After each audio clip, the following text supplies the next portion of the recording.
Welcome to this new area of gamification, if I can call it that.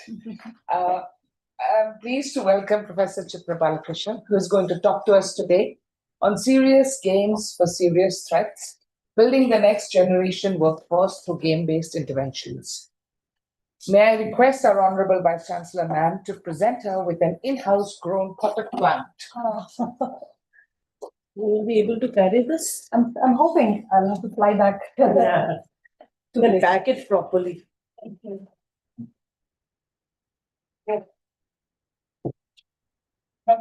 Please also. This ignore Ah, thank you. tomato shawl. Oh, ऐसे करके दिया करा दो। पूरा काम करवाते मेरे से। Sorry, this is fair for ladies winter, so this will keep me warm. So in London also, I mean in the UK also. UK as well. so that You can use it as a scarf. And a calendar. calendar. That's going on. Thank you all. Be seated. Okay. May I request Professor Antara Padi to welcome our Seema? Thank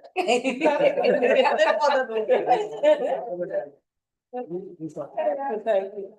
And before we begin and I introduce the expert in a few more details, we should quickly introduce ourselves to her. Is that with you? Yeah, good morning. Good morning, ma'am. Good morning. I am Professor V.V. Subramaniam, Professor in Computer Science and Director Planning and Development Division. We met on online. Online, you did. Pleased to meet you. I'm Dr. Kapoor, Director, School of Continuing Education. Good morning. I am Dr. Neerja Sur, Director School of Health Sciences. Health Sciences. This will. Director School of Sciences. Sciences. Director, School of Social Sciences. Devkant Rao, Director Academic Coordination Division. Vijay Kumar, Director, School of Agriculture and Sikha. I'm Dr. Vineet Kaur, I'm Director, School of Law. Good morning. I am Professor Rajiv Shukla from School of Management Studies. Good day, everyone. Dr. Chitresh Soni, School of Translation Studies and Training. Good afternoon. Neeti in Management Discipline, presently heading School of Management Studies. I am Professor Suresh, Professor in Computer Science Department at IGNO. A few years back, we got an opportunity to meet the people from UK Open University at Scotland, PCF. You were there in PCF? No.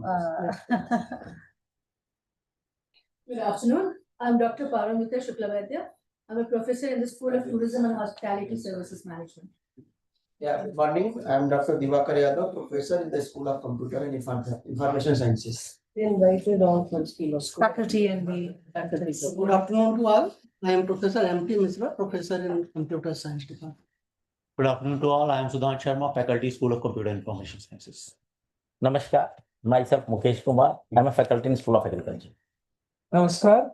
Harish Kumar Sethi, School of Translation Studies and Training, Director. Good afternoon, everybody. I am Vandana Singh from School of Education. Good afternoon. I am Sakuli Gogol from School of Sciences, Discipline of Geology. I'm Soumya. I'm Director at School of History. Nandini Sinha Kapoor, presently Director of School of Interdisciplinary and Transdisciplinary Studies. Namaskar. I am Smita Chaturvedi, Director, School of Mathematics. Afternoon. Myself, Professor Sandeep, and I'm a Director at the School of Computer and Information Sciences. I'm Tara, Professor of Management. I'm Kansa Kombi from the School of Tourism and Hospitality Services Management. I am Mayank Kumar. I teach history with the School of Social Sciences here. We have all the directors of the schools and the faculty who are here. One is computers and information. The rest of them have all attended a workshop in gamification. That's why they're here. I'm hoping I can do justice to, but yeah, both cyber and gamification cuts across disciplines. So you'll find something that's useful that you can take back. Okay, thank you, everybody. May I very quickly introduce Professor Balakrishnan. Professor Chitra Balakrishna is a professor of cybersecurity and the deputy head of the School of Computing and Communications at the Open University, UK. With more than 25 years of experience across academia and industry, her expertise spans cybersecurity and emerging technologies, an area of interest for us. She was the program lead for cybersecurity at the Institute of Coding, a government-funded initiative aimed at improving digital skills and addressing the UK's cybersecurity skills gap. She was appointed to the Board of Trustees of the UK Cybersecurity Council in 2020 in recognition of her contributions to cybersecurity education and profession. Her research focuses on the human aspects of cybersecurity, particularly on cyber behavior, cyber awareness, and game-based interventions. She has secured over £2 million in research funding from bodies, including the ERDF, Innovate UK, HEA, EPSRC, and the British Council. She has, needless to say, she has published more than 50 papers in international journals and conferences. And apart from all her excellent academic credentials, I must also say that Chitra is a very, very warm and wonderful human being. We are very glad that she's able to join us, and we welcome her for braving our Delhi ki sardi and the poor AQI. And as Director ID, I need to also tell you a little bit about the International Division. It was established in 1996. It is mandated to promote bilateral and multilateral collaborations, to network with international educational institutions and intergovernmental agencies. And we do have an MOU with the Open University. And we try and expand the frontiers of IGNOU by following a fourfold approach of collaboration, cooperation, coordination, and competition. Once a student takes admission, and an international student takes admission, we coordinate everything for that student, beginning from admissions to exams to evaluation, the whole gamut of operations that take place. And now I think I've done my duty. So I will call upon Professor Chitra Balakrishnan to share her ideas with us today. And after that, we will have our Vice Chancellor speak to us. Then we can have discussion. So we can, Thank you, Professor. I think you can start. Ashutosh, Presentation you have shared already. I think, Yeah. yeah, I have. Ashutosh, Presentation Ashutosh Pandya. No, why does he disappear? Ashutosh. Ashutosh.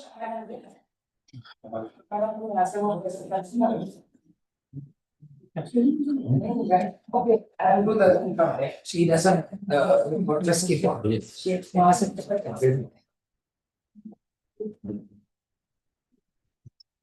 He doesn't like the keyboard. Well, this is this may be really interesting.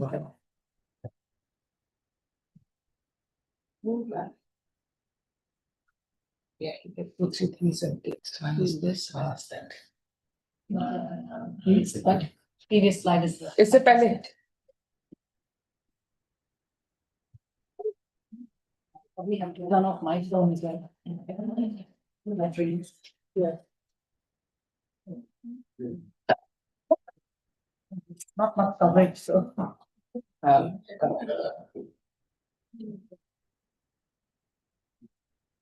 That's for me.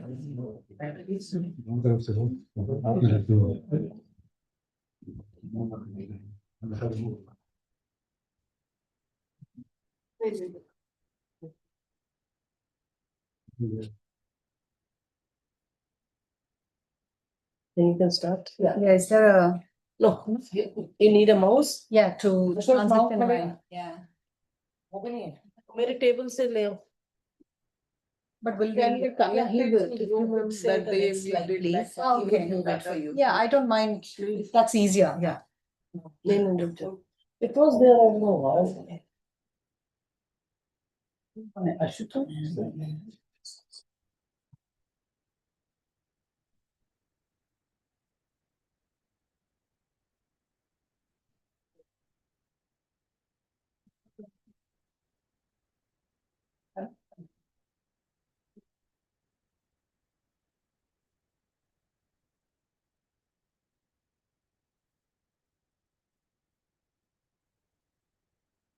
know. And delivery spread across the schools or focus on some schools that have online programs and the others?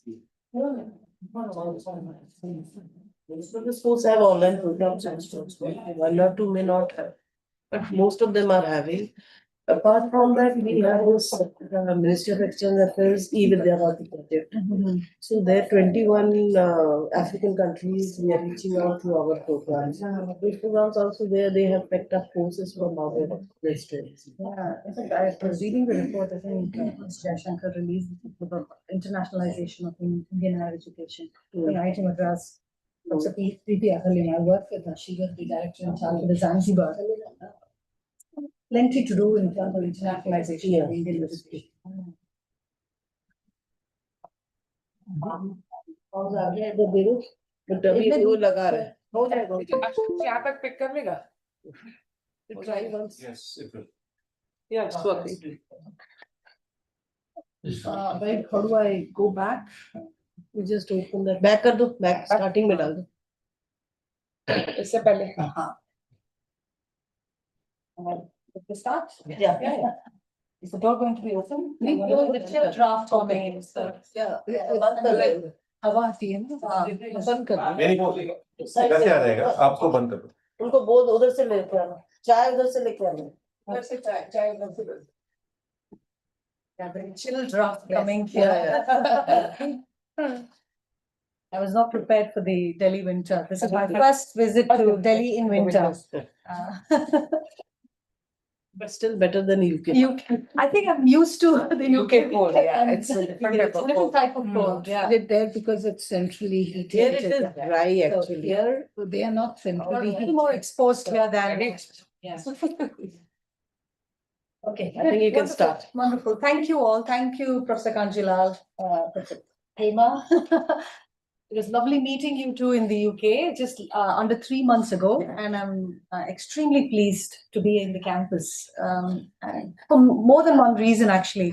Having moved to the UK 24 years ago, I've always wanted to have a way back in terms of engaging in teaching and delivery, improving. I've engaged in research collaborations before with a few universities, but improving the teaching and delivery within the country and transferring some of the work that we've done there is something that I was keen. As IGNOU has provided me this initial opportunity to share my experiences in teaching cybersecurity, the experiments I've done within cybersecurity education.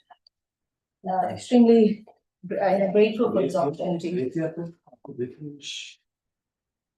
I'll jump straight into the topic. I understand we've got faculty from across the disciplines.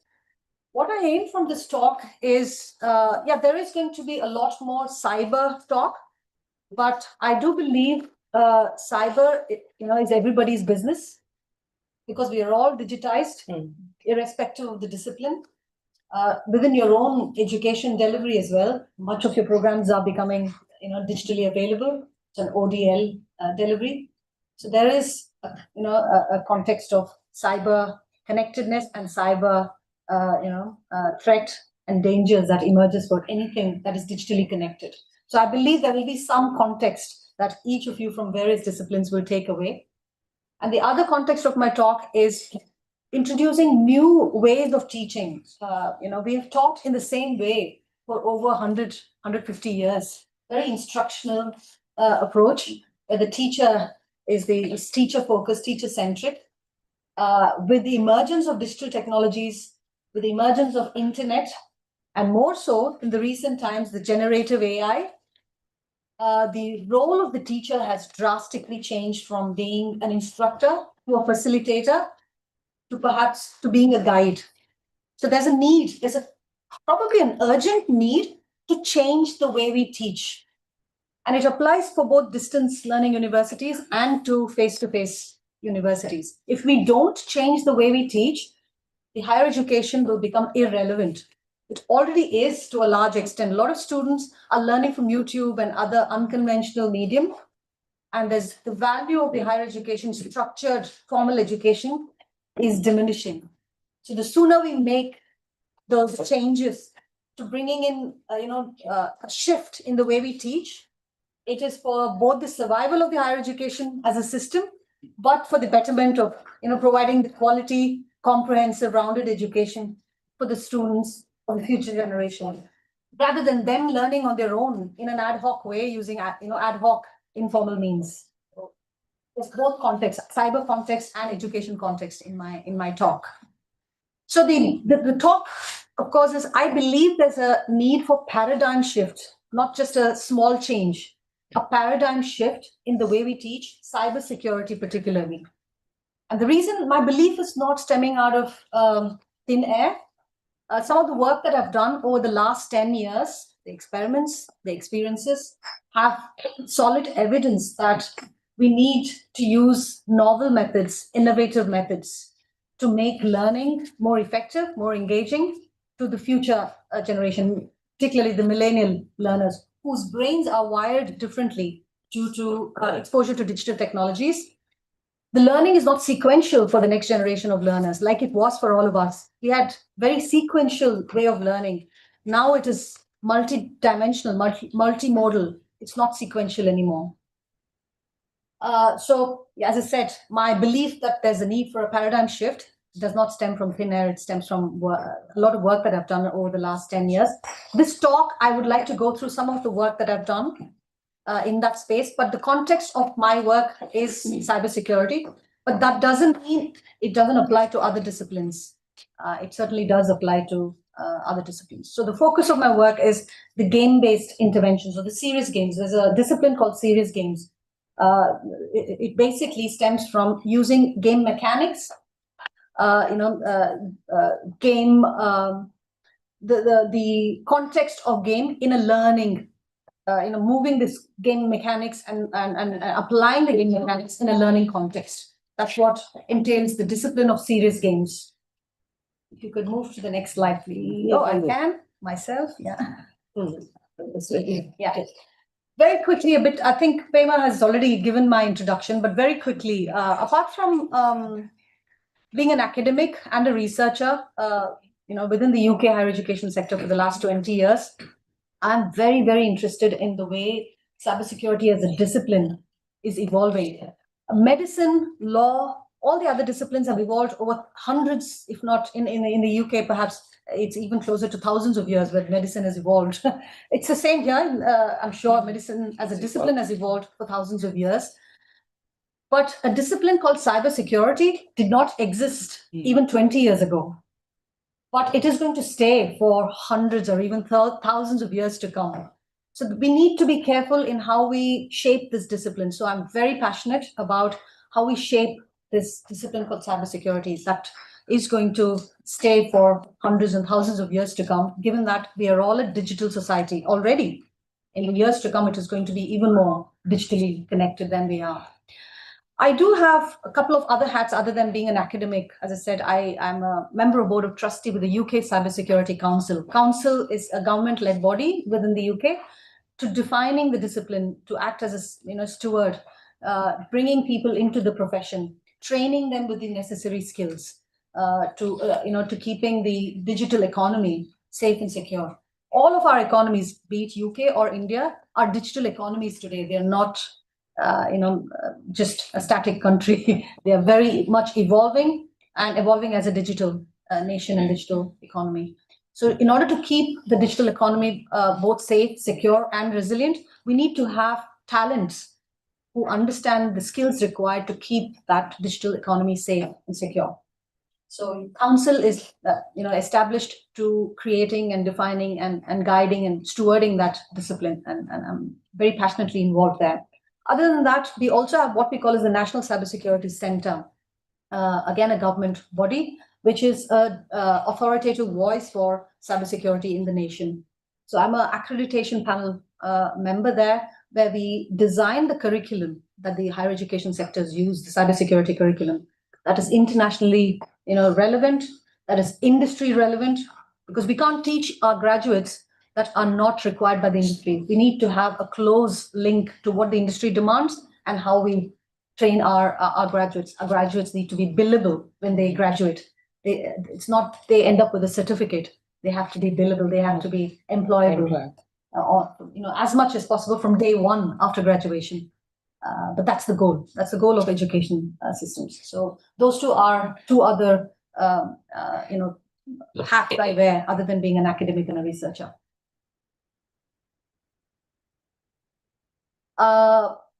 If you are not, I'm sure most of you are aware of Open University. It's a very similar, structured organization, distance learning organization in the UK. It's 57 years old, 58 this year now, 26 years old. But we always take pride, having worked with Open University for the last 7 years, I've taken pride at the scale of operation. UK is a very small nation, but the scale of operation of Open University that basically covers a large proportion. In fact, I lead the cybersecurity program apart from doing other things at OU.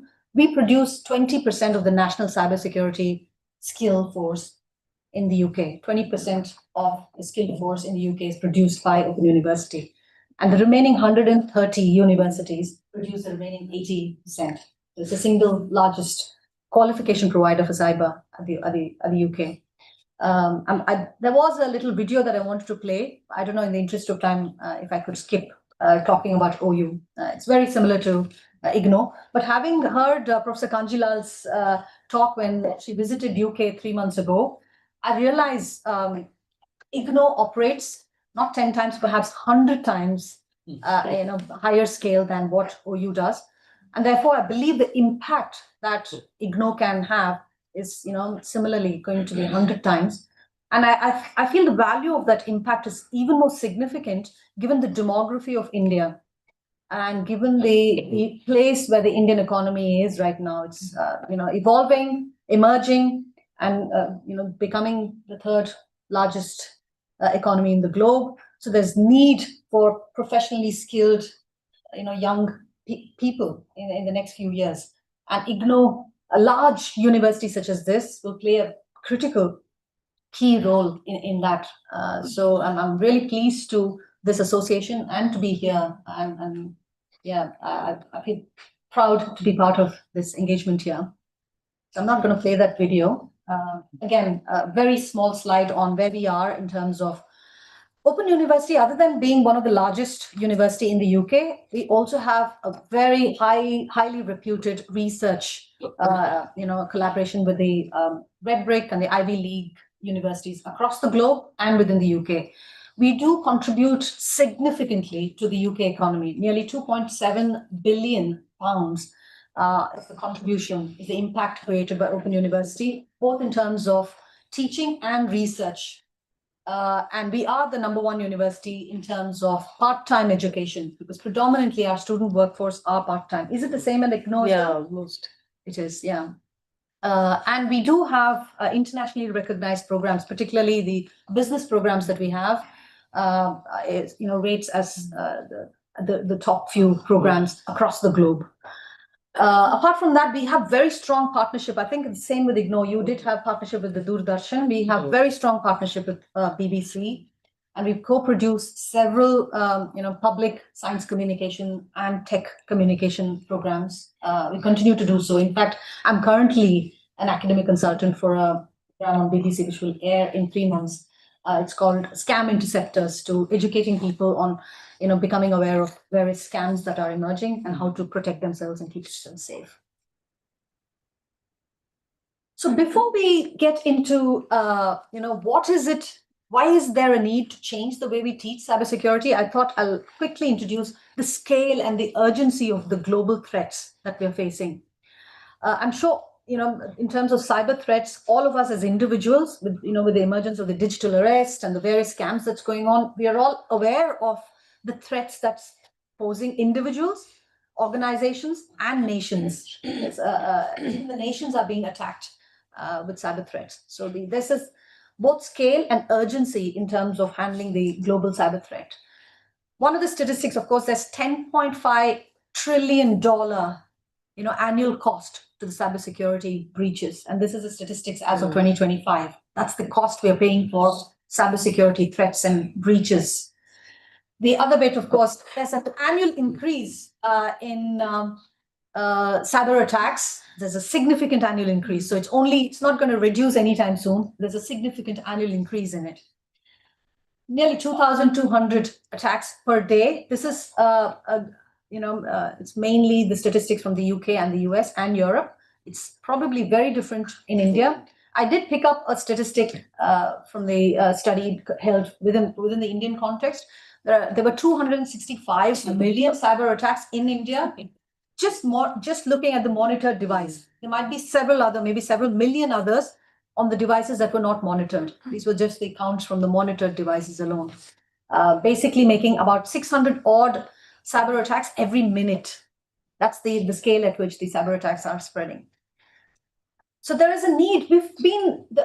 When I say there is a need for a shift in the way we teach cybersecurity, we are using traditional methods, but the pace at which these attacks are growing and evolving are at a different scale. So then there's a clear mismatch between how we are training our skill force and the kind of skills that's required to keep our country and economy safe. So there's a clear gap, and therefore that gap can be plugged by changing the way we teach and train our graduates.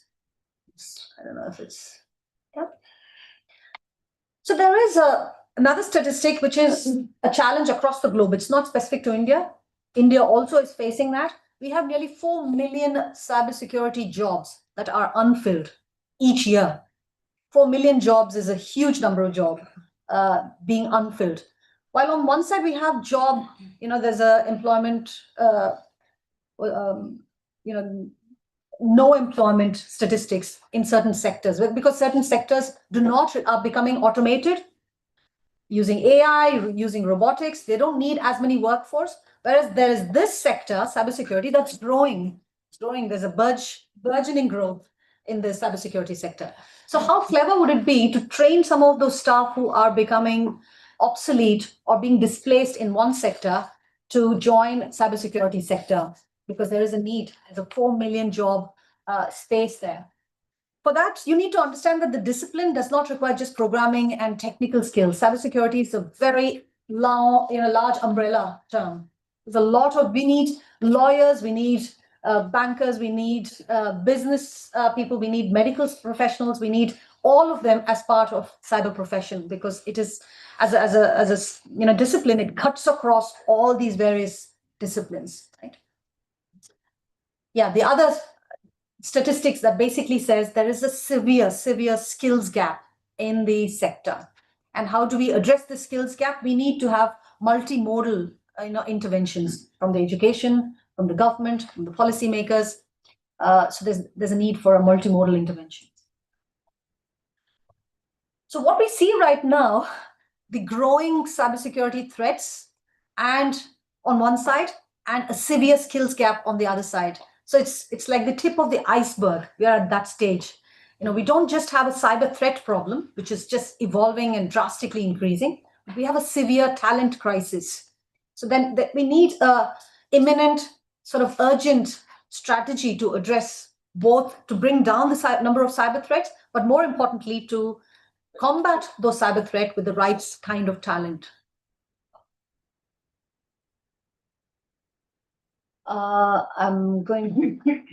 This is the slide I wanted to talk about, the fact that Open University produces nearly 18% of the country's cybersecurity graduates. I'll leave that. So in order to understand the problem, there needs to be two things. I call this the internet paradox. For those of you from other disciplines, I'll briefly tell you what that paradox is. Cybersecurity as a discipline wouldn't exist if there was no internet. If we were not connected to the internet, you're perfectly safe. If you don't get onto the internet, you're as safe and secure. Your money is safe, your reputation is safe, your data is safe. Everything is safe if you do not connect. But is that a possibility, not to connect to the internet? It's almost become like an oxygen now. If you don't have that signal on the signal, you feel suffocated. Something's missing, and it's the oxygen, the digital of the current world that we live in. So the paradox is we need the internet for survival, but internet is what makes our data insecure, our physical self insecure, our money insecure. So internet was never built to be secure. Internet was built to connect. It was never designed to be secure, but it just grew to this proportion, and security has become a challenge. That's the paradox we need to accept. Internet is never going to be secure. If you're connecting to the internet, be prepared to face the exposed. It's like a human never falling sick. Is that a possibility? As long as you live in the world, it has all the pollution, all the germs, and all the various, hazards, you are going to fall sick. But what you can do is you can keep yourself as healthy and resilient to combat. If there's an infection, your body will fight out that infection and you can come back to good health as soon as possible. That's keeping your immunity as high as possible. The same thing is applicable for the digital world. Digital world is never going to be secure, but we can make it resilient. We can have quick resilience. We can combat the attacks and come back to being operational as soon as possible. That's the paradox that we need to accept. On the other side, what we need to understand is that cybersecurity as a discipline is not a discipline that is similar to any other discipline that exists today. Simply because medical professional, it's a very unique discipline, right? It's on physiological, biological, discipline. There's a very small little interaction with the external other disciplines. Legal profession also is the same. It's got a very well scoped, well defined, boundary of working. Cybersecurity as a discipline is the only discipline that does not have a well defined. It keeps evolving as newer technologies emerge, newer threats emerge, newer skills are required. It's a constantly evolving discipline, and it interfaces with every other sector that you can imagine. Every sector. It's very different to the existing disciplines, which are all quite individually scoped out. Cyber cannot be scoped out individually on its own. It is scoped out with relevance to other sectors. The cybersecurity skills required for an insurance professional is very different to a banking financial professional. It's very different to a healthcare professional who has all these digital technologies. It's very different to the skills that's required for, let's say, government-related data and security. So national cyber war and cyber threat, different skills required. So it cannot be defined and bounded as other disciplines are. So it's very different. So these two things are required. You need to accept that internet is never going to be secure, and you need to understand that cybersecurity as a discipline is very different to any other discipline that exists currently. Why is internet insecure? I briefly touched upon. Internet was never designed to be secure. It was designed to be open so that everybody could connect. Happened about 70 odd years ago in ARPANET in the UK, in the US defense sector. They thought only a bunch of people will connect and there's no purpose for the internet beyond the defense. But that's not how things evolved. We have 6 billion people connected to the internet today. That was not how it was designed for. So it was never designed to be secure. So we can't overlay security as an afterthought. That's what's happening now. So it can't be broken and redesigned. We can't break the internet and redesign to make it secure. That's not possible either. So we have to live with what we've got, but create those sort of defenses to establish that security. That's the harsh truth. And the harsh truth, as I said, will never be fully secure. That's the other harsh truth. The real solution, therefore, is not to sort of build defenses and fortify things so it becomes safe. The real solution is in creating talents, creating capability that will defend, that will adapt, and that will outpace every adversary that is faced. That's the real solution. So it's the people and the skills training is where and about cybersecurity as a discipline, although cybersecurity's foundation is based on computer science or technology as a foundation. You've got computer science, software engineering, information systems, information technology, all of that is the building block for cyber. But the discipline, could you go back to the previous slide, please? Ashutosh, back karo. Yeah. So as I said, cybersecurity is a cross between computer science and law, meets psychology, meets policy, meets economics, to human behavior, to sociology. So that's where the discipline's definition comes from. It's as interdisciplinary as any discipline can, basically be. So that's the nature of the discipline.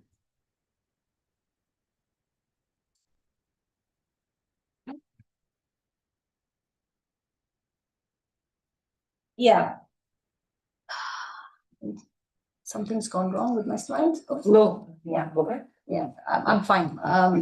So it's the other challenge is, as I said, cybersecurity is an umbrella term. It's not just about learning to program, learning to be, ethical hackers. It's not about technical skills and programming alone. We need skills that's, as I said, skills that are required in a legal profession to risk analysis, policy, compliance, regulation. So there's a variety of skills that's required within the discipline. As I've said earlier, security is now everybody's business. So the skills required is also for everyone. So therefore, the way we teach in terms of one size fits all will not work. Will not work for cybersecurity.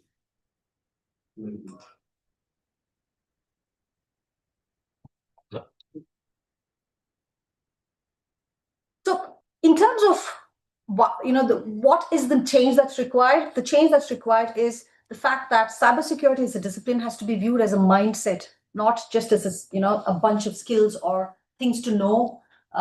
It's not just about knowledge. It's not just about information. It's more about the mindset that requires to understand, various risks and threats and how individuals react to those risks and threats will inform what sort of reactive measures that you need to take. So therefore, the instructional approach is one approach that will never work for cyber. In fact, I think it applies to a variety of disciplines here already. You don't need instructional approach anymore because ChatGPT gives the instructions already.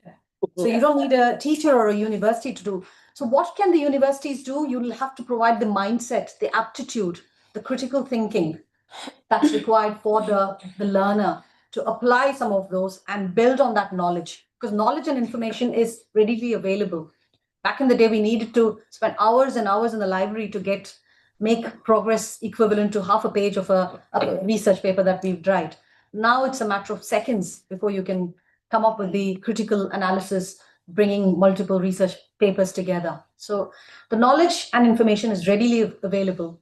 It's the critical thinking and the mindset, the aptitude that needs to be taught. And how do you teach? You can't teach critical by instructional approach. You need a drastic change in the approach to bring in that critical thinking. With respect to cybersecurity, we need to bring in the attacker centricity. If you understand how the attacker thinks and learn the attacker centricity, that's probably the best way of teaching cybersecurity, attacker-centric way of teaching, understanding the attacker mindset. And then there are defense techniques. So understanding how different people perceive threats and risk is critical for effective cybersecurity training. So it's about, as I said earlier, it's about the aptitude and how to apply the learned skills in a real world context. And that cannot be achieved in simple, instruction-based, teacher-centric, learning environment. Traditionally, most disciplines focus on right answers, right? So we always look for what the outcome of learning is to make sure that the learner your student provides the right answer. That's how it's measured. Cybersecurity is very different.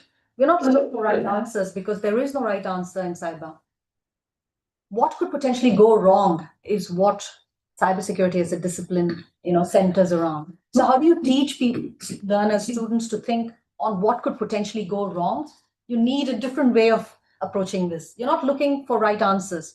You're looking for, creative thinking, critical analysis of what could potentially go wrong and how you could put the barriers and measures in place to address that wrong, to make it right. So there's no singular right answer in the discipline. So that the by PowerPoint, as they say. Half of us are not alive at the end of it. So yeah, there are other ways of making learning engaging, and game-based learning is one such way. I'd like to clearly differentiate between what gamification is and what game-based learning is. They're two different things.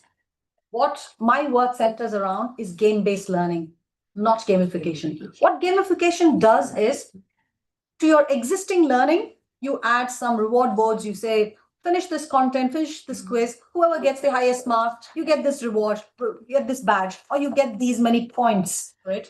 And there's a leaderboard. Whoever gets the maximum is top of the leaderboard. So gamification is sprinkling these rewards and points and leaderboards to existing content. You're not doing anything to the content. You're still delivering the content in the same way, but you're just sprinkling the, acha ye kar lo, badge mil jayega, ye do this, you'll have certain point, or you'll be the leader board, if you finish this faster or accurately, right? So that's gamification for you.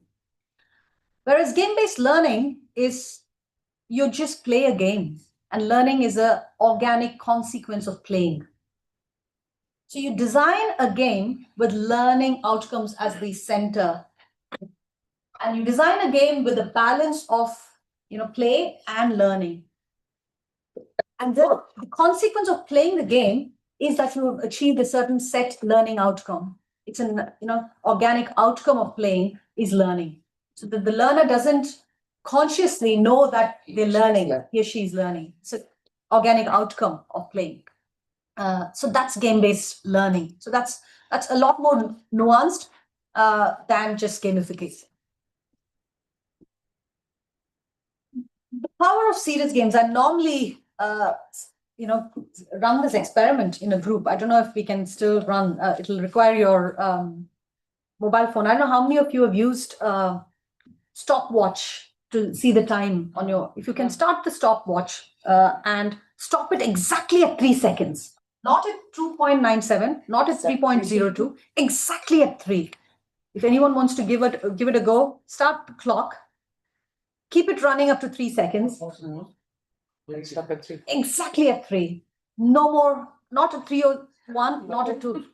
Give it as many attempts as possible. It'll be 2, 3:42, 2:49, 2.9. Exactly at 3 and no more. no, 3.08. 3.0. Yeah. If this was a task, people would keep trying until they got right. Yeah, it's so swift and quick. Yeah, it goes so quick.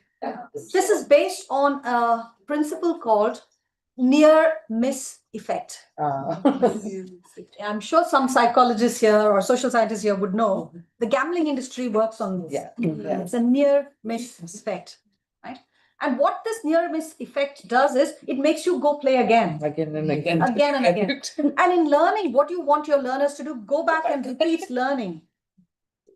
So if you build a learning resource that had some element of near miss effect, you organically provide that intrinsic motivation to the learner to go back and try again, until they've perfected. There's repetition, and learning does happen through repetition. A lot of learning happens through repetition. So there's an organic, they've already picked up the basic principles by trying again and again. And this is a very simple way of demonstrating the power of what the game-based learning can potentially do. So in terms of what does it provide, it starts with fun. That's the foundation of game-based learning. It starts with a bit of fun. It is not, and therefore the intrinsic motivation is there to play already, rather than, forcing students to come to the class or listen to the lecture or read this specific text. That job is the biggest barrier to learning, right? Bringing them to the learning mindset. So the fun sets this, tone, sets this learning scene already. Fun leads to passionate involvement. Always, anything that you do, that you enjoy doing, automatically leads to a passionate involvement, investment in that activity, mental investment in that activity. And that is crucial for any form of learning. It doesn't have to be formal learning. Any learning requires passionate involvement. So that's what game-based learning does. I don't know why this is. Yeah. So games basically make learning a bit more active rather than passive, because you're engaging, interacting with it. So that's the key.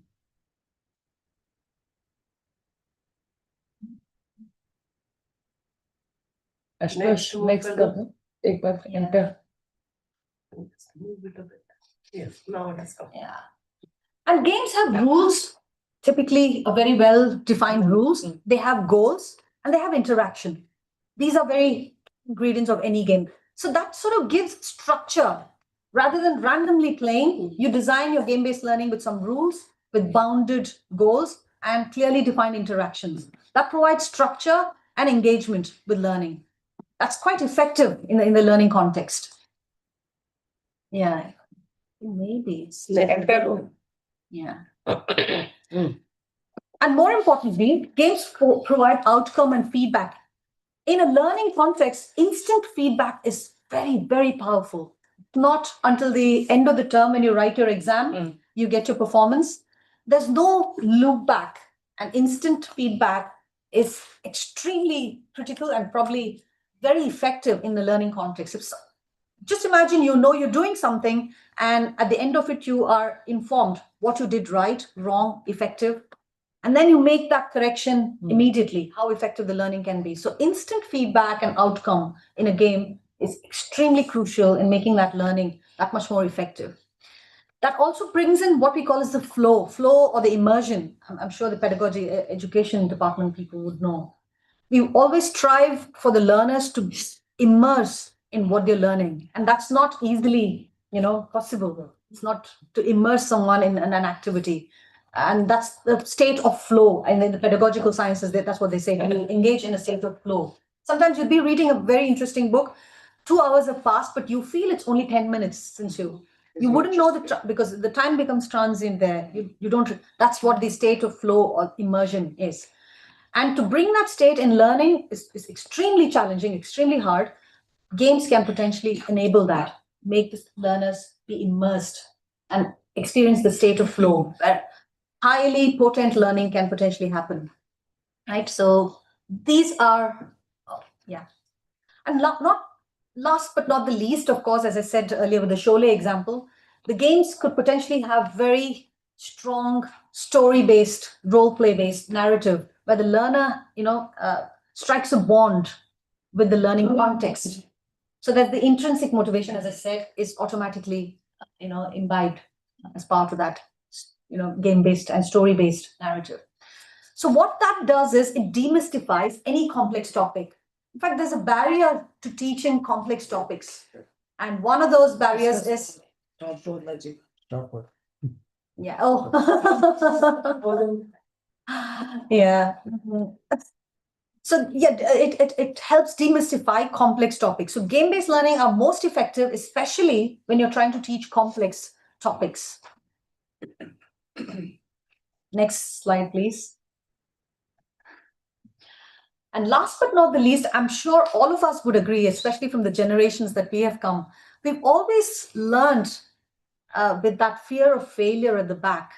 And the stigma of failure, particularly in the Indian context, is very, very, very high. With the students committing suicides too, the stigma of failure is huge.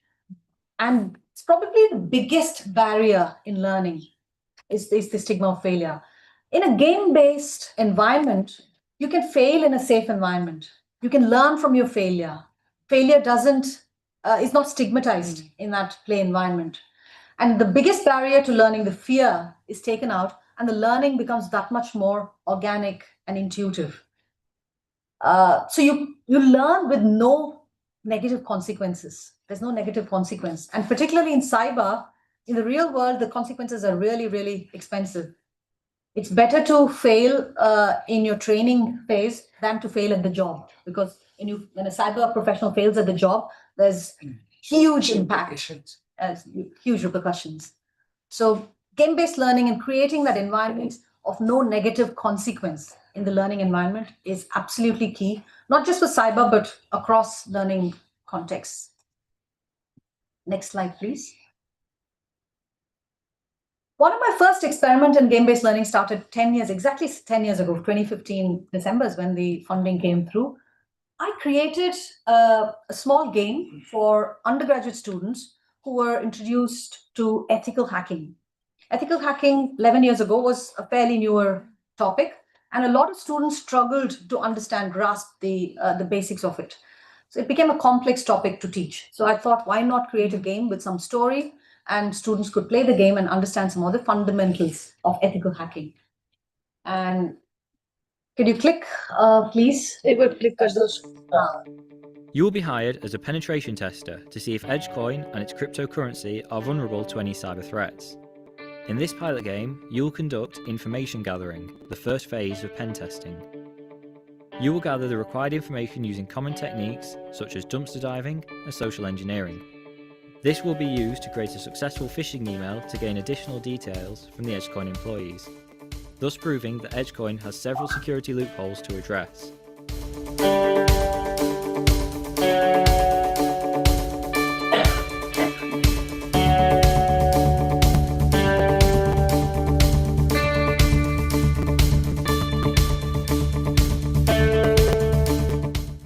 Look out for the next game from Cybergate, where you will experience how to launch a complete attack from a pen tester's perspective. So what this game basically did was made each of the students to act as an ethical hacker, would go attack an imaginary company called EdgeCoin, understand various loopholes that exist with that company, gain those, access, unauthorized access, launch an attack, and there were other set of players who would do defense of that and there was clear multiple days. So we had 6 days of lab. So each day they play a game of that day only.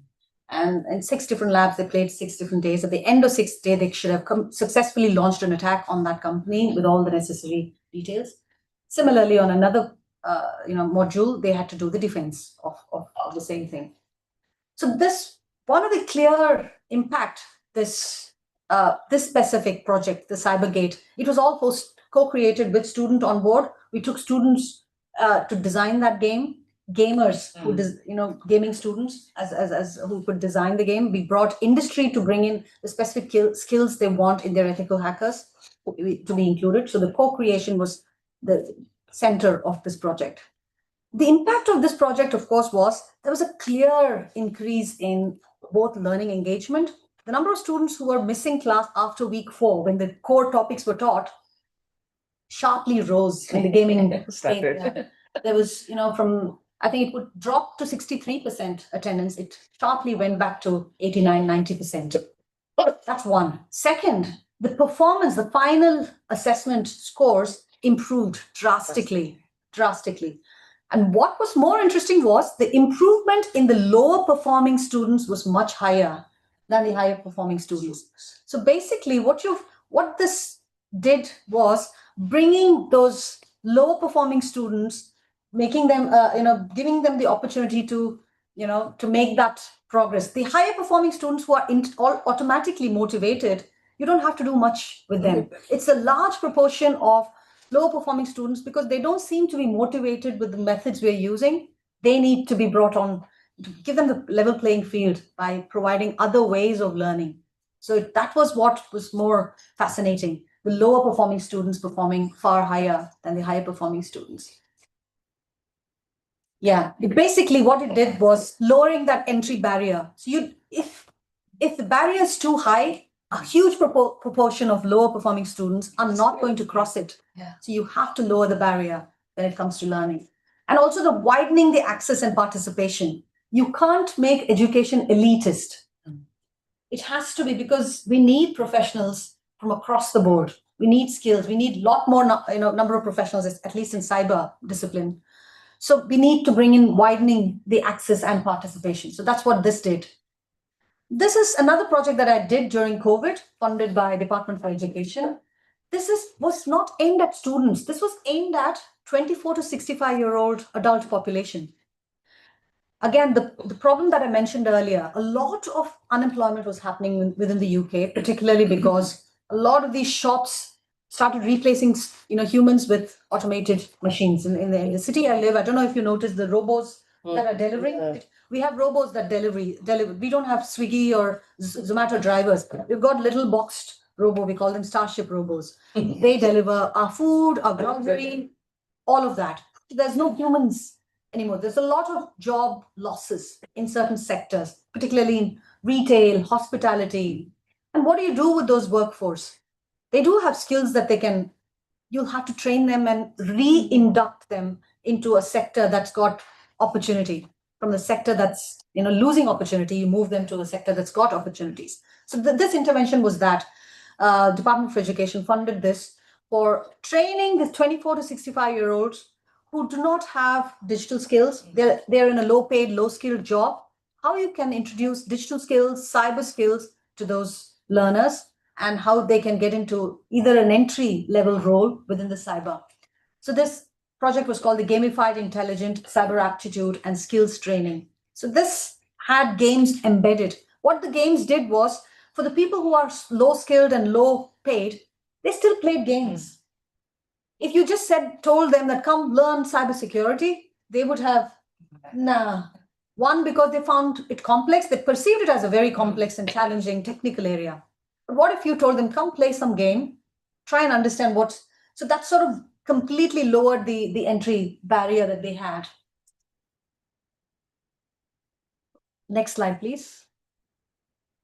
I'm nearly to the end of the lecture. Sorry if this was longer than I anticipated. Yeah. So the concept that we used is the AAA model.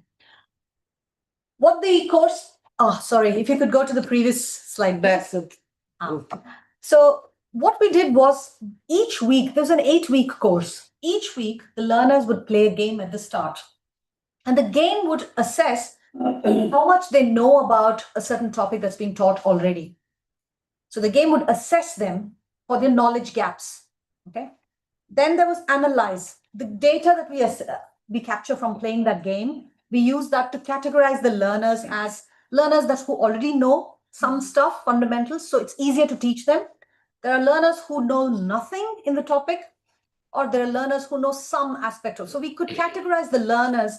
So then we could personalize the teaching for them. So there's a personalization. So one size fits all is what is not working in the current world.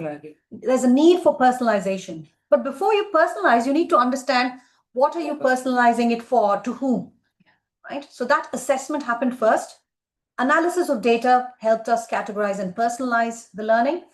Yeah, adaptation is where the actual, adaptive learning happened. So all the learners who are on this course actually learned the same course, but their learning journey was different based on how they performed in the game each week. So there were 8 different games.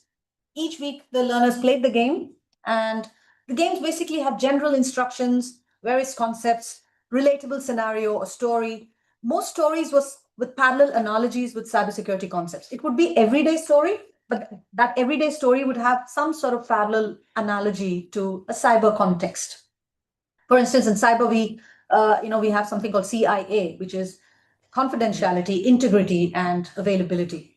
So we created a story that have these concepts. They would understand what confidentiality actually means, keeping some information safe and secure unless it is authorized for someone to access that information.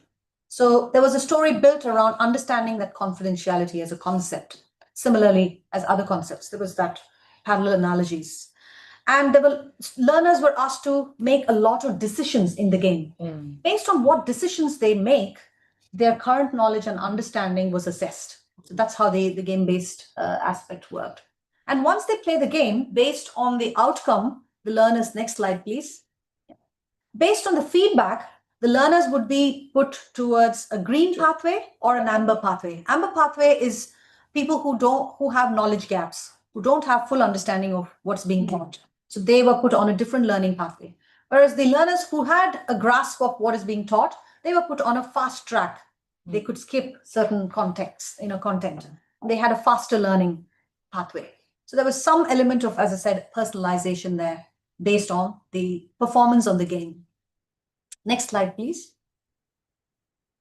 So in terms of the impact, we currently have more than 100,000 learners access the course. It's free and open. I'm happy to share the link. You can share it with your student workforce as well. It's hosted on the OpenLearn. I think it's similar to your SWAYAM platform. OpenLearn is maintained and hosted by Open University. The impact was immense. We had, in the first 6 months, we had about 15,000 people complete the course. 80% of them really thought they knew a lot more about cyber after the course than when they started. We did follow about 25 people in the learning journey. Some of them who worked in hotels, casinos, hospitality sector with little or no digital knowledge ended up securing their first cybersecurity job. So 25 case studies were followed. Some of them, as I said, were working in sectors totally unrelated to digital, but at the end of the course, they had a step or made their first entry into the cyber sector. And they were also then pointed to various industry relevant courses. Cisco was our partner there. Cisco offered certification courses to the people who completed. That was a very big impact. Yeah, some key takeaways from there, of course, was to, as I said, lowering the barrier, using game to demystify cybersecurity, which is perceived as complex. It's not complex, it's perceived as complex. We needed to demystify it for a general learning audience. So that was done in that. And what we did was casting the net wider. We keep talking of the cybersecurity skills gap. There are 4 million jobs that's not filled. But are we looking for the talents in the right area? That's another thing. Again, I think that applies to India as well. In the sporting context, that has come, in the last 10 years, I don't know how many of you follow cricket. I'm a big cricket follower. A lot of cricketers who have come from the smaller cities, from very low economic status, they've reached such great heights, and because talent scouting went to the grassroots levels to find talent and push them to the highest level. The same thing applies to education and all the other digital skills that we require. If we are casting our nets only in the urban centers and teaching only, we are limiting the potential of filling those talents. So we need to cast the nets much wider than what we are currently. And this project helped us do it in the UK context. Next slide, please. Very quickly, this is the last slide before I sort of wind my current research is about understanding various popular games, including the games that people, the youngsters play in India, Europe, and across the globe, and map some of the game behaviors, the behaviors that they develop while playing this game, map those behaviors to the real world cybersecurity skills that's required. So we use those real world games to identify what sort of cybersecurity skills that's required in the real world with the industry and train those gamers to fill those cybersecurity roles in the industry. So mapping of those game behaviors to the real world cybersecurity skills is something that we are currently doing. For all you know, your next pen tester is playing a stealth game, a strategy game somewhere right now. So he's going to be the pen tester in the next few years. So that's the current research that's going on. There are 2 PhD students that are working, and it's collaboratively done with 2 industry players who are supporting the project. Next slide, please. These are some resources. Those of you who are interested in game-based learning, there are lots and lots of cybersecurity games online. Free, most of them are free. And I've used most of them in my teaching resource. Happy to share the slides, those of you who want to use it, of course. Thank you.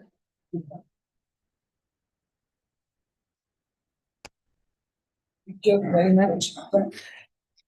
Apologies if it was longer than I think you take question on it. Okay. Can I just start? I must congratulate you to, how gaming you have included in the teaching learning, which was required. And ma'am, when you were away and I was the acting vice chancellor and it was the National Mathematics Day, the School of Sciences had a talk on gaming and how, what is it all about and education. I'll take you back to Ramanujan, the great mathematician who never went to Stanford or who never went to any of these Ivy Leagues, forget Ivy Leagues, even to a school in India. But he became the greatest mathematician because he could find the patterns in color, shapes, environment. And actually the gaming industry is the brainchild of our mathematician Ramanujan, how he could see patterns, how he could, based on those, he gave the mathematical formulas, the equations today, for which, he's known today, is all based on these gaming, the patterns he saw in the real life thing. So he could see it then. And somewhere, I think in our teaching learning, we lost it.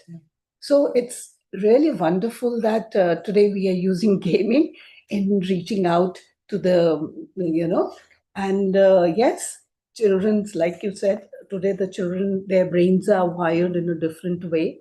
I and you may find, I can't teach my husband till date the computers. He says, no, you do it. So everything about him, he gives it to me to do it when it comes to finance or anything to do with the computer.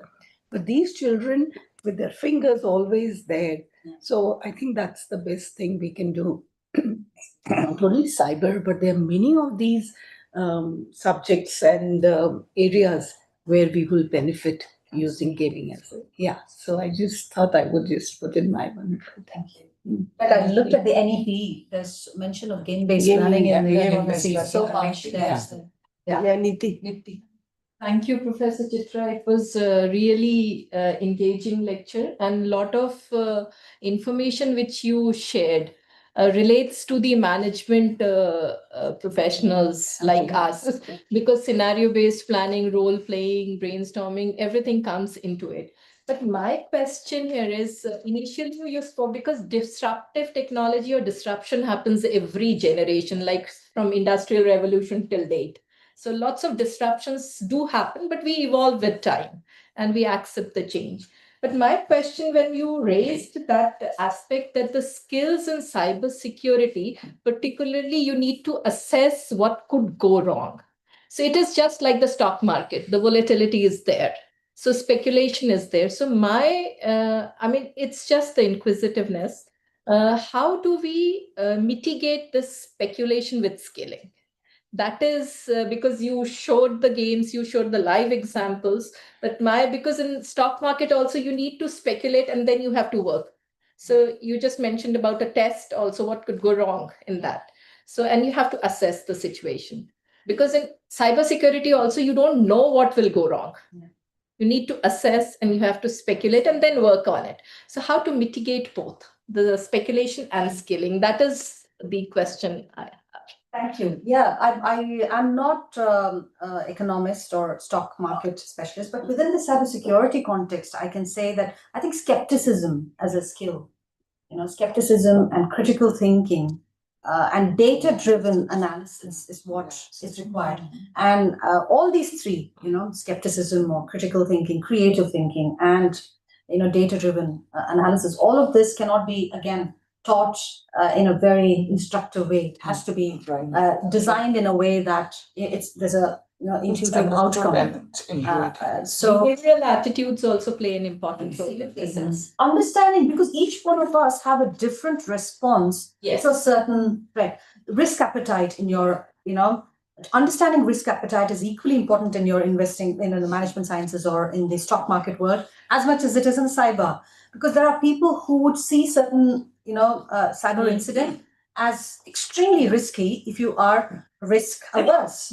But there are certain other people who are, not risk averse, will just see it as, okay, this is not going to cause me trouble, and they fall into the trap. So understanding the risk appetite or how people perceive risk or perceive threat is different.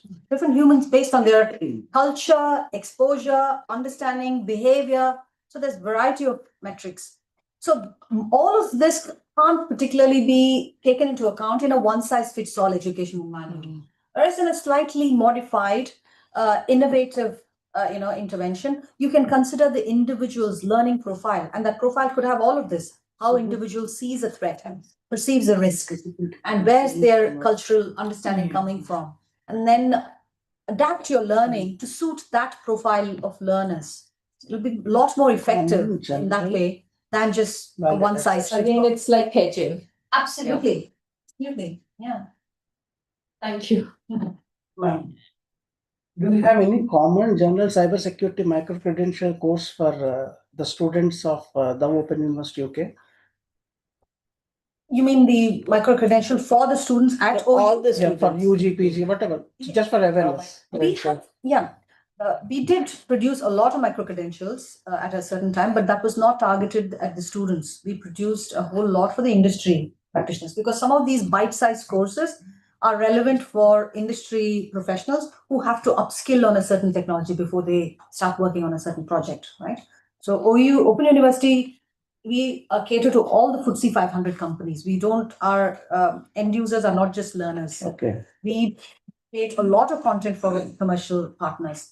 In fact, Tech Mahindra, IBM, Amazon, and your Microsoft, all of those are our customers in terms of some of these micro-credential bite-sized courses. So for the students, we have formal learning, formal qualifications, BSc Honours Cybersecurity, MSc Cybersecurity. In addition to that, there are several free cybersecurity courses available on the OpenLearn. The GCAS, the Gamified Intelligent course that I developed, is one of those. We have several others. And all of them are verified by the National Cybersecurity Center. So content is very much in alignment with the international requirement, industry requirement. Thank you. Thank you. I have one question. So, thank you, Professor Chitra, for the nice session. I think I must say that today's the cybersecurity is essential for everyone. Like though the topic was not related to for most of these Faculty, yeah. relevant domain here. So I think there should be a one course which should be there for like something like a cybersecurity for everyone. Absolutely. Like many times the Stride here they keep on giving different training session for both faculties as well as for the Stride.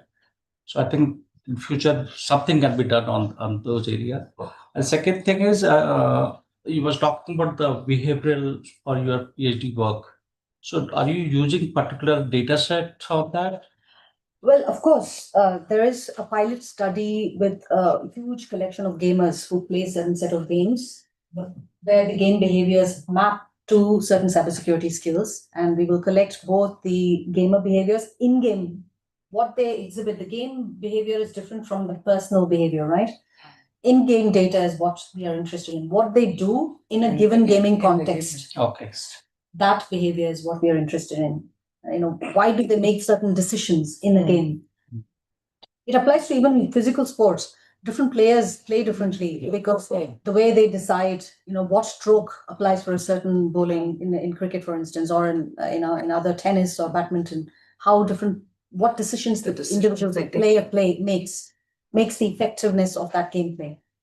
Right? And these serious games, definitely it is going to enhance the someone's learning. Absolutely. So do you have any data which tells that yes, it is improving? Because we know that it's improving. There's Graph that, no, there's a graph. Yeah, that is my study. That is my study, but I didn't provide a lot more. I have papers, a couple of papers that you could look at, which is where the study is published. But the game-based learning as a discipline has evolved over the last 10 years. There's plenty of research going on, and there's some empirical work, hard evidence on the effectiveness of game-based learning. Although they're disciplinary specific, the experiments are based on certain disciplines. So more studies are required, definitely. But the initial results do show they're optimistic. They can be used across disciplines. This is a lot of questions. Yeah. Actually, as a teacher, I'm interested in knowing how this game-based learning can be used to alter the reading habits and increasing the attention span of the students. Because you see, reading is gradually on the decline. And yesterday, only UK's education secretary, she told that less reading is a national security crisis. Yesterday, I was seeing her statement. It is a national security crisis. Right. In the UK education curriculum, reading is a very important part. I remember my son read so many books in his school there, which was not the case when I was studying in school. It's part of the curriculum. In the curriculum, reading is one of the... I think how can these two things, game-based learning and reading, can go together and increasing the attention span? We are in a attention deficit era. Not just students, all of us. Everybody. Initially we were watching a 10-minute news clip. Now it's a 10-second. So we are what we call as the attention economy. Now we are all working on the attention economy, how to grasp your individual attention to the maximum amount of time. So addressing the attention issues is a much larger problem than just the reading. But the reading, I think, the key with the young learners is to make the reading more contextual, more engaging, providing reading content that the learners want to read about, making it multimodal, multimedia, and immersive, interactive. Static medium is something that the next generation will not engage with. We have to accept that. So the books that you and I read, which had only text and no images, will not be read by the next generation. Yeah, they prefer audiobooks. In fact, I've stopped reading. I only listen to audiobooks now. So we have to change, adapt into different formats to suit the next generation brain. And you said that you are also supervising PhD scholars in this cybersecurity. Yes. So what kind of tools and techniques generally they are using for success programs? There are two, I have, my research interest spans around the core cybersecurity, which is on trust and identity blockchain. So I've got two PhD students on that who are working on IoT in medical cybersecurity. There are two PhD students who work on game behavior. One of them is actually designing a game to assess, change, modify, influence the cyber behavior.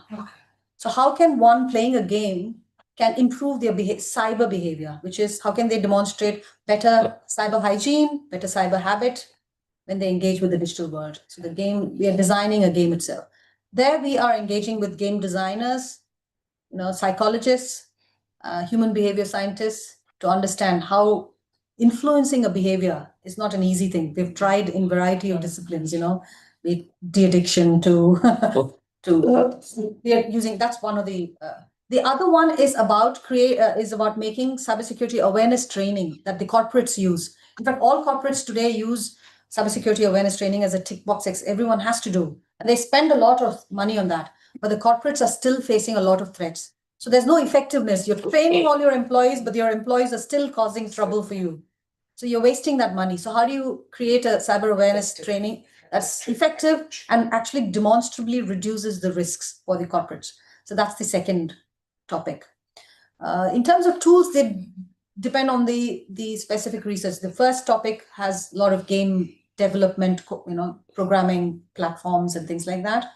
And the research methodologies, they actually conduct a pilot study with real people, target learners. Yeah. I think Suresh and then Neeta. Madam, I want to know is there any one complete course of a credit or a 2 or 3 or 4 credits which was completely gamified in UKOU that you provide, like in our Swayam, we have a 4-quadrant system. Like, do you have any system wherein a course is where one can select the option of learning it through a game, the other through a lectures, the other download material and study on their own, or more than one option? Do you have any one course which is completely gamified? That would be my dream to create such a thing. We are yet to get there. However, the GCAS that I said, the Gamified Intelligent Cyber Aptitude, it blends the game with traditional learning. It blends it. So you There's have no an automated tool which can also take some input and also generate a game for that particular course? No. That is probably a long way to go. You cannot automatically produce games like that. Yeah, you can, but it's a long way to go until they are used in the mainstream learning. It means that whether it is a ChatGPT or a Gemini or a Copilot are not yet up to that mark that they can really generate games. They can probably generate designs, game designs. But building the game and making it effective for learning requires a pedagogical, intervention. You need a teacher to assess if the game designed by Gemini or ChatGPT actually meets the certain learning outcome. How foolproof the game is. You can't use that directly for teaching without validated by a professional. If anybody can do it, I think numerous learners will get benefited because people always they will spend unlimited time playing games. Yes. And if you say that you are also studying a course by doing that, it's a bonanza that I also play game and also I learn the game. And get a degree playing it. So Yes. That is possibly the future. Thank you. Neeta. Just a small, very in fact, thank you for that brilliant lecture. What interested me most in this lecture was when you said it's important to understand people's perception of risk, and how the attackers would sort of devise a way to go about it, manipulate the situation. Now, how people perceive risk would, as I understand, depend on many factors, culture being one. Absolutely. And since cultures vary, we have multitude of them. So then arriving at a common understanding of,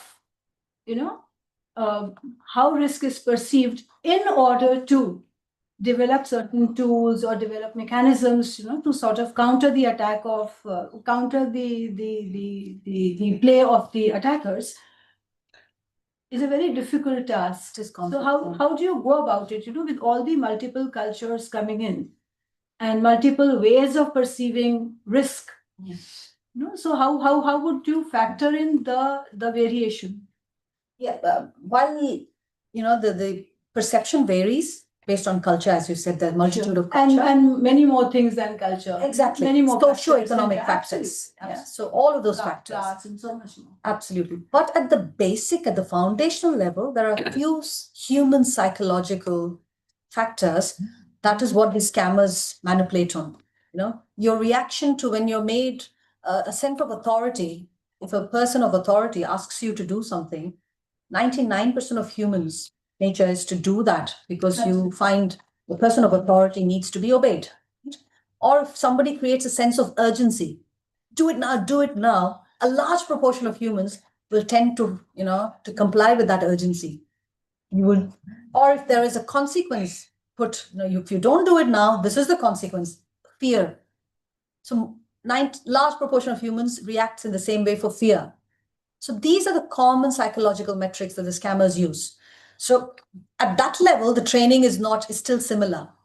But how individuals would react with the slight variation needs to be assessed first. As I said, the game-based learning resource that I created, it follows a model called the assess, analyze, and adapt. So you assess the individual's profile first, and then you analyze their behaviors, their reactions, and then you adapt the training to suit their perception of risk, perception of threat. Which means from a large gamut of data or a large database, analysis of a very large, and theoretically speaking at this moment, from what Kroger, etc. had done at earlier times in Nepal.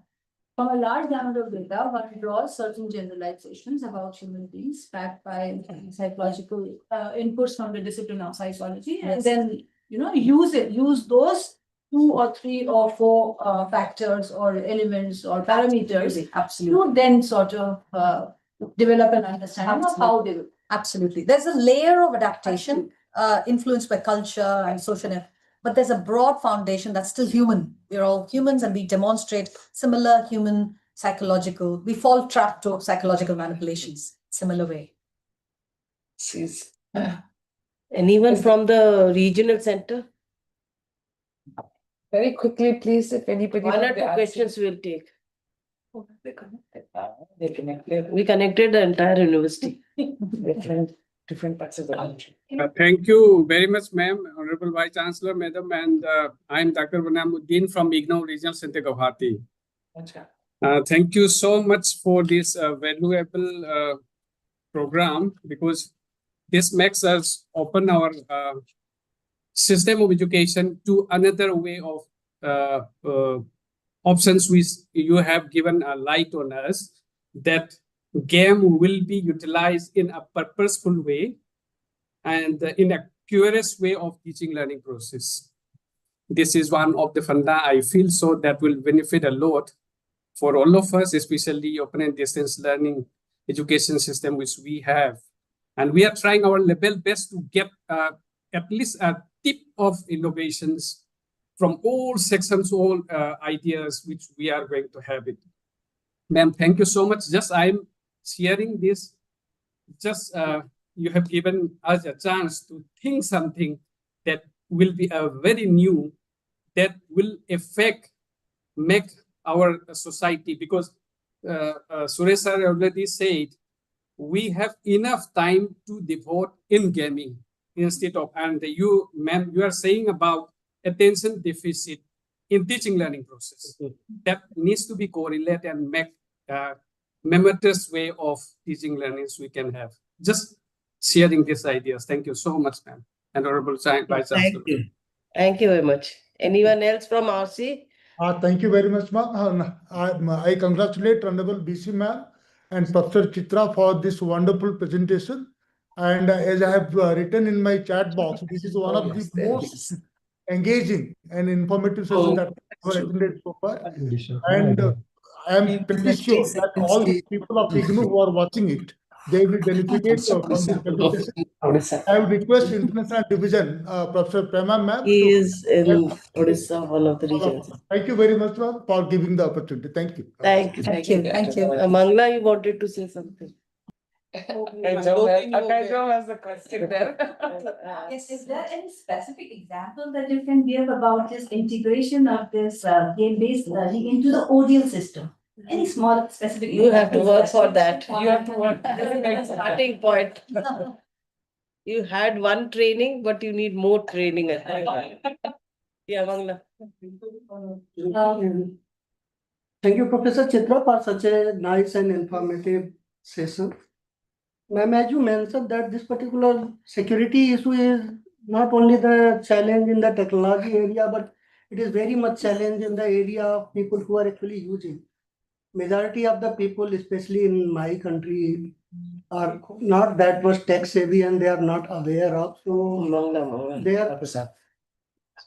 their concern is much more serious than the people who are little bit aware, but psychology is obviously there. The people who are behind the scene and trying to compromise and gain out of that particular aspect is obviously they are comparatively one step ahead always, and that is why you said that creative thinking to find what may go wrong is obviously challenging. But what you see with the change of technology or with the emerging of new technology, especially the technology which is in terms of communication, because communication is nowadays going to be very fast. The latency is almost negligible. In that, the billions of IoT devices are there which are communicating at surface level or physical level or even some other level of the network communication. So these are in combination with the so much large volume of data. How actually we are going to tackle that larger scenario of the communication aspect? And one more thing in this, very big companies, giant companies in the area of security, I may name few, but I will not name here. It will not be good for their part. Their security is compromised and they are working in the security. So these are the major challenges, and in this obviously there are some minor solution. You can say that you are having your dedicated network VPNs, but everybody will not have. You may have zero trust model, but you will not have zero trust model for all the people who are working in the system. So in one way we are going open with the internet, in other way we are more secure when we are close or we are having our own independent internet or environment. In that we can feel much more safer, though we are not safe in that, but still we are having some aspect to be more safer. So what is your take in the future, at least down the line 5 years, what you see security as a threat and how actually we can go with the education to tackle those aspects? Maybe I am little bit more diversified, complex, and many questions are there, but what is your take on this and how as a education party or as a student of the computer science we are going to contribute? In fact, I'll strike the first. What struck me, really strongly was the cybersecurity companies, the large global giants are facing cyber threats themselves. It's like saying the doctor surgeon never falls sick, right? It's not going to ever happen. So you will still have cybersecurity threats, even if you are a cybersecurity corporation. The point that I made earlier, that you will never have a fully secure digital world. That is not how the digital world was built, was designed for. But what you can certainly have is address the threat as quickly as possible, get back to operation as quickly as possible, reduce the downtime as much as possible. That's what you can have. And be prepared for the threats, have the skills required for the threat. That's what you can do. That's the point about But in terms of how the cyber skills are evolving, they are evolving at a rate that none of us imagined. The top 10 threats that was there 6 months ago is not the top 10 threat now. It will not be the top 10 threat in the next 3 months. So in terms of the evolution, it's one of the fastest evolution. So to cope up with this rate, we need to have interventions at variety of levels. Who are all involved in the cybersecurity? We have machines, we have firmware, electronics, we have software, we have hardware, we have network. More importantly, we have people who are engaging with all of this. And in the cyber world, we've often seen the people as the weakest link because they're the ones who do the mistake, click the wrong link, leave a USB filled with sensitive data on the street, leave important documents without security, or send a sensitive document to a wrong receiver on an email. So you've lost confidentiality there. So people are often considered as the weakest link, but they are going to be the strongest. If we train them, make them aware, they can be the strongest defenses for security. You cannot rely on just technology. You can't rely on making software secure, hardware secure, network secure. You need to make people secure aware. So that's and because the threats are going to continue to change, right? Vandana. And that will be the last question. I think. Thank you for your inputs which you have given. We have thoroughly enjoyed. She's from education. I have a concern as a pedagogue. When we talk about learning, there is always when we talk about games and playing and learning, there's always a paradox. You can keep playing and there is no learning happening. So as a teacher, what should be the stop point? Number one. And number two is that when we are talking about developing a particular, as you have mentioned, that mostly the game-based learning or the projects which you have taken up, they were actually aiming at developing a particular skill. Now, when we talk in terms of developing the higher order thinking skills like critical thinking or analytical thinking, and with many things to come up, how do we incorporate such components while we develop such kind of learning environment? And third would be, can we really put everything, can we really make a course translate based on a game-based learning, or do we have to adopt a blended mode of approach in order to achieve that particular objective? So your take on that. Absolutely. I'm not a pedagogy expert, but I've been an academic for 20 odd years. So having been in the teaching and learning space, we understand what philosophies work. We've applied all those Bloom's taxonomy, all those various psychological concepts in designing an effective learning. With game-based learning, at the stage where the game-based learning lies, you cannot completely replace everything to playing a game. That's not possible. In fact, that thinking is wrong. Simply because again, we're going down the rabbit hole of one solution fits all. That should never be the case in addressing any challenge.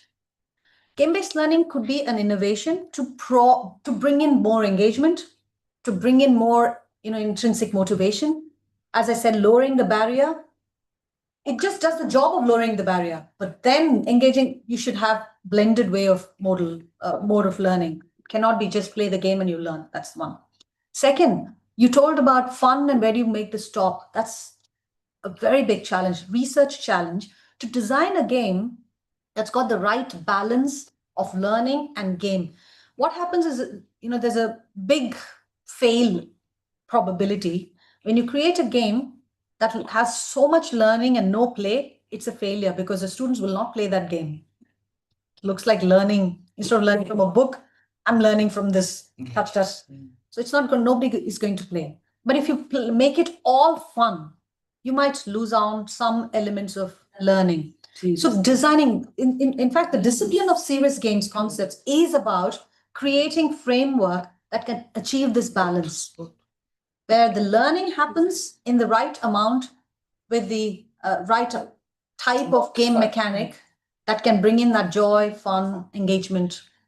So that is, it's evolving. There are existing framework for specific discipline. For cybersecurity, there is a specific framework which, some of the researchers have deployed, and I've applied one of them in the GCAST project that, but you need to devise that as more and more education academics, pedagogists engage in creation of game-based learning resource, this framework will evolve. I think that's all, perhaps. Yeah. You wanted to ask something? No more. Take it. Okay. No more. Small thing, not a question exactly. I was just wondering, like, while listening to the lecture as well as the conversation, for our online and ODL learners, we should have a small component of cybersecurity compulsory, like for like a small thing, like everybody should be aware, though it is there in schools. Though it is there in schools, there are lectures, but we should have it for our learners as well, because a lot of our learners are also elderly who may not have kind of exposure. So Agree that kind of completely. exposure. So if we make it like a small, I don't know. We have somebody. We can think of value-added courses, actually, one component could be, so it's up to you to design that way. It's up to you to suppose. So you have the options available. Oh. Thank you. Thank you, everybody. Thank you, Arsis. Ma'am. Okay, so good afternoon to all of you. I think we had a very interesting, engaging, insightful presentation from Professor Chitra. I think I met her during my visit, and we had a lot of discussion with her that how to go about and what are the possibilities, possible collaborations when we can think of. And I mean, she also showed interest to work with IGNOU. We got to know that she is visiting India, so we got her here. She was in Bangalore. Thanks to Paymachi, coordinated. So that is very important that we know. I think someone mentioned that NEP 2020 talks about gamification. And you know also Ministry of Education is also pushing for this. Why I tell you, now they're asking to convert all our SWAYAM courses have the component of AVGC. Animations, visual effects, gaming, and comic. So this is what is the ministry is stressing. I think when we started, IGNOU started, we started with the framework that we had and the training that we had from Open University UK. I don't know how many, because most of them are new generation. Some of us had the training. And that is where still we are continuing when we talk about the SLMs or we talk about video presentation and all such things. I think it's high time. We found during our visit also in Open University that their pedagogy has changed. They're more into, I mean, the concept of engaging learners in the content that we develop. That is important. And I think the presentation that Professor Chitra has done about it had two parts. Of course, her specialization in cybersecurity that would have been of interest to the School of Computer Information Science. I think you should also think in terms of coming up with courses in that area. The second part, with what I am very much interested, is the gamification part or the game-based learning. She clearly made it clear there is a difference between gamification and game-based learning. When we try to do gamification, what we end up, I think this whole team had gone for a training with GIZ in Mumbai. And they were showing me an example and they showed just a quiz in between. I said, this is not gamification. This will not do. You have to seriously understand what gamification is. And of course, you have brought in the new concept, game-based learning. I think in school level, gamification is okay. But when we talk about higher education, I think it is the game-based learning. That's where we should be working on. In fact, you talked about scenario-based learning.